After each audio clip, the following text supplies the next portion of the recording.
హౌస్‌లోనే కాదు బయటకు వచ్చే కూడా ఒకరి కోసం ఒకరు మేము ప్రాణాలు ఇచ్చేంత ప్రేమ మాలో ఉంది అని 'బిగ్ బాస్' సీజన్ 7 కంటెస్టెంట్స్ నిరూపిస్తూ వచ్చేసారు యావర్, పల్లవి ప్రశాంత్, శివాజీ. అయితే వీళ్ళు ముగ్గురు బయటకు వచ్చాక కూడా అదే ఫ్రెండ్‌షిప్‌ని కొనసాగిస్తూ కనిపించేశారు.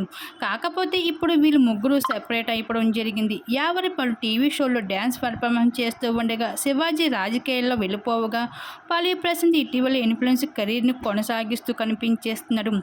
అయితే యావర్ ఇప్పుడు హఠాత్తుగా హాస్పిటల్ పాలైపోవడం జరిగింది. దానికి సంబంధించి కొన్ని ఫొటోస్ సోషల్ మీడియాలో వైరల్‌గా మారుతున్నాయి. అయితే ఇటీవల డ్యాన్స్ ప్రోగ్రామ్‌లో అయితే తను 100% ఇస్తూ తనలో ఉన్న టాలెంట్ అంతా బయటకు తీస్తూ చాలా గట్టిగానే పెర్ఫార్మెన్స్ చేస్తూ వచ్చేసాడు యావర్. అటువంటి యావర్ బర్త్‌డే మాత్రమే కాదు, బర్త్‌డే రోజున తను హాస్పిటల్ పాలైన కొన్ని ఫొటోస్ షేర్ చేసుకుంటూ వచ్చేసాడు. అయితే తను ఎక్కువగా డ్యాన్స్ చేయడం వల్ల బాడీ అంతా బలహీనత కావడంతో పాటు నరాల బలహీనత రావడం వల్ల తను అనారోగ్యం పాలయ్యి హాస్పిటల్ బెడ్ పైన ఉండడం జరిగింది. ఇంక ఇది చూసిన అభిమానులందరూ యావర్ త్వరగా కోలుకోవాలనేసి జరుగుతుంది ఫ్యాన్స్ అంతా.